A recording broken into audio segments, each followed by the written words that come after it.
Es un tema en el que preferiríamos no pensar. ¿A dónde se va la cena de noche cuando eliminamos los desechos del cuerpo en el baño? Puede ser que ya sientas asco solo en pensarlo, pero esta pregunta nos lleva a un subconjunto significativo de ingeniería civil con una enorme cantidad de fondos públicos. Al igual que todos los perritos se van al cielo, todos los desagües de la ciudad conducen a una planta de tratamiento de aguas residuales, donde esas aguas residuales se vuelven a convertir en agua sana y potable. Ahora, puede que estés pensando que prefieres dejar lo pasado en el pasado y no pensar en esta parte muy desagradable de la vida real, pero escucha, lo más probable es que en algún momento en tu vida hayas bebido agua que contenía desechos del cuerpo. Basado en esto, es posible que desees tomar un tiempo para comprender este proceso de ingeniería que limpia el agua sucia. Aquí es donde empieza.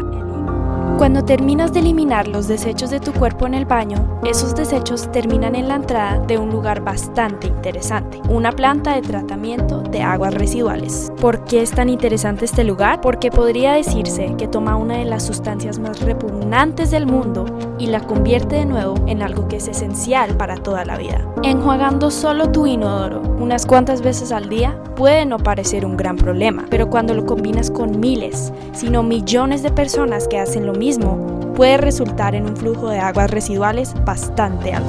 La ciudad de Nueva York tiene una variedad de 14 plantas de tratamiento de aguas residuales que manejan 1.3 mil millones de galones de aguas residuales al día. Esto es suficiente para llenar el Mar Muerto con puras aguas residuales en solo 8 años. Y eso es solo la ciudad de Nueva York. Hay un estimado de 14.748 plantas de tratamiento en los Estados Unidos, en las que 76% de la población depende, de acuerdo con la Sociedad Estadounidense de Ingenieros Civiles. Comprender las aguas residuales es crucial para comprender la infraestructura crítica necesaria para respaldar nuestras vidas modernas. Esto nos lleva al primer paso del proceso que maneja artículos más grandes en las aguas residuales. Cosas como toallitas desechables, pedazos de madera, juguetes o incluso armas. Usted nombre algo y ese objeto probablemente ha quedado atrapado en una pantalla de barra en la planta de tratamiento. Las pantallas son exactamente lo que usted pensaría que son. Son grandes barras verticales que se encuentran en la entrada de casi cada planta de tratamiento de residuos. Son diseñadas para detener elementos grandes de llegar a la planta y dañar la maquinaria. Este primer proceso en el que se utilizan pantallas de barras se denomina comúnmente como pretratamiento. La única intención del pretratamiento es eliminar los valores atípicos en las aguas residuales. Esto hace que toda la mezcla sea un poco más homogénea o un poco menos gruesa. Las pantallas se rastrillan típicamente mecánicamente, a ciertos intervalos. Estos intervalos dependen de la velocidad en la que fluye el agua, aunque algunas plantas más antiguas todavía tienen procesos de eliminación manuales. Usualmente, lo que se elimina de las pantallas de barra luego se envía a un vertedero promedio o manejo de desechos sólidos. En el caso de artículos inusuales, como armas, se envían a la policía, donde se investigan. Lo que sigue es la cámara de arena. Desafortunadamente, las barras no eliminan todos los artículos y quedan elementos gruesos que parecen arena. Esta arena que queda todavía necesita ser eliminada de las aguas residuales para hacer la mezcla aún más homogénea. Mientras las aguas residuales fluyen hacia la cámara de arena, la velocidad de la bastante viscosa mezcla se ajusta para permitir que las partículas de arena y roca se asienten. Esto es necesario porque estas partículas no se pueden eliminar con productos químicos. Esto es porque potencialmente podrían obstruir o destruir las bombas más adelante en el proceso. Hay 3 tipos de estas cámaras de arena: cámaras de arena horizontales, cámaras de arena aireadas y cámaras de arena de vórtice. Todas logran la misma tarea usando métodos un poco diferentes. Después del proceso de cámaras de arena, el agua se mueve al proceso de tratamiento primario. Este proceso comienza con una gran cuenca llamada clarificador primario. Clarificadores primarios y clarificadores en general trabajan con el principio de la velocidad de asentamiento. Este término se puede definir simplemente como la velocidad en la que una partícula se deposita. Hablando en términos de agua residual,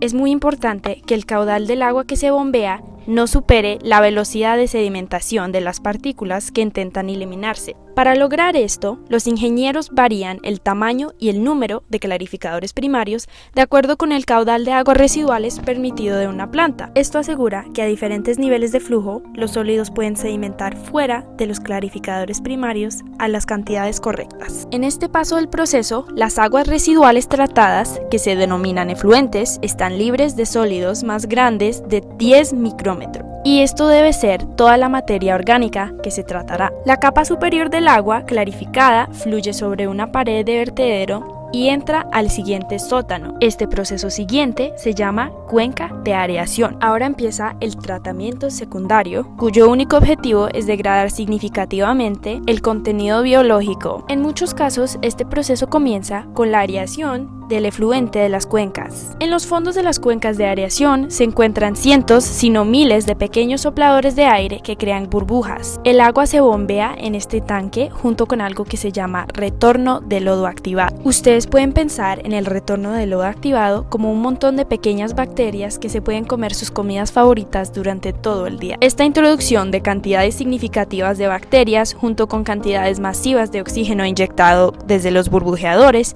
crea un ambiente perfecto para el proceso de digestión aeróbica. Resumido simplemente, es la descomposición de orgánicos junto con el uso de exceso de oxígeno. Algunas plantas viejas agregan otro paso antes de los depósitos de areación, usualmente denominados como biofiltros o filtros de goteo. Estos filtros se encuentran en muchas plantas más antiguas. Estos filtros esencialmente gotean el efluente sobre un medio como piedra o plástico y dejan que una película de bacterias se coma cualquier materia orgánica en el agua. Este paso no se usa en gran medida en las plantas más nuevas debido a procesos modernos más eficientes y efectivos, pero con plantas que ya tienen cuencas instaladas, muchas todavía usan este proceso. Esto es porque solo benefician el proceso de tratamiento en la mayoría de los casos. Después de las cuencas de areación, el efluente, junto con gran parte del lodo, se bombea a un filtro secundario o un clarificador. Aquí se elimina parte del lodo y se bombea de nuevo en los tanques de areación a medida que el retorno del lodo activado devuelto se asienta aún más. También se logran asentar partículas más grandes en estas cuencas, ya que es el paso final en el proceso que eliminará los sólidos y la materia biológica más grande. El agua sale de clarificadores secundarios sobre una pared de vertedero casi idéntica a la primaria. Ahora pasa al proceso de desinfección.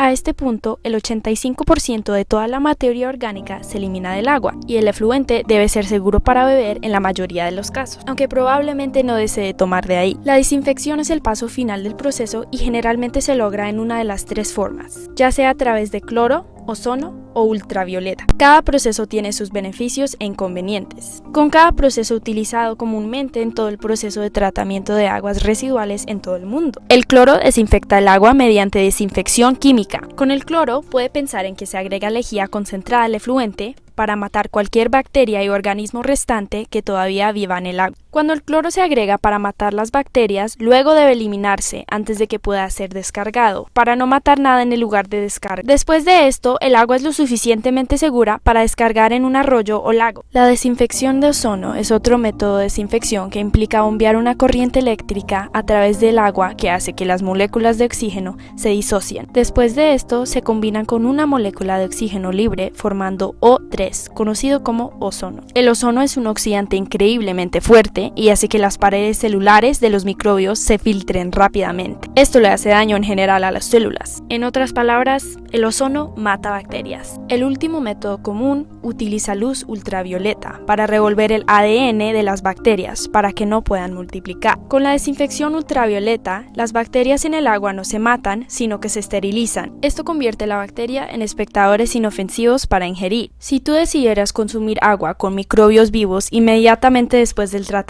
UV, las bacterias no podrían multiplicarse o causarle daño a tu cuerpo. Los ingenieros escogen entre estos métodos basados en una variedad de factores, tales como costo, velocidad de flujo y ubicación de la descarga. Esto nos lleva al paso final, la liberación del efluente. La liberación existe en una de dos formas. En la mayoría de los casos, el agua que ya es tratada es liberada en un arroyo o un lago. En casos raros, usualmente donde el agua es escasa, la descarga de efluentes de aguas residuales es pasada de una planta de tratamiento a otra planta de tratamiento directamente. Aquí tratan el agua un poco más para después descargarla para el consumo. Esto se llama el ciclo entero del reuso de agua. Desde una perspectiva química, el agua potable final es lo mismo que el agua tratada normal que fluye a través de sus tuberías ahora. Debido a la connotación de que su agua potable sea agua residual pocos días antes de consumo, este proceso de tratamiento normalmente se evita o no se publicita mucho. El proceso entero de tratamiento de aguas residuales toma un promedio de 24 a 36 horas, desde cuando entra una gota de agua hasta cuando sale de cada planta de aguas residuales. Cada planta recibe un permiso para índices de flujo, niveles químicos y calidad de fluentes, entre otras cosas. Esto viene de la Agencia de Protección Ambiental estadounidense, que describe los tratamientos necesarios para una planta de agua. Los operadores de plantas de aguas residuales harán ajustes a la operación de una planta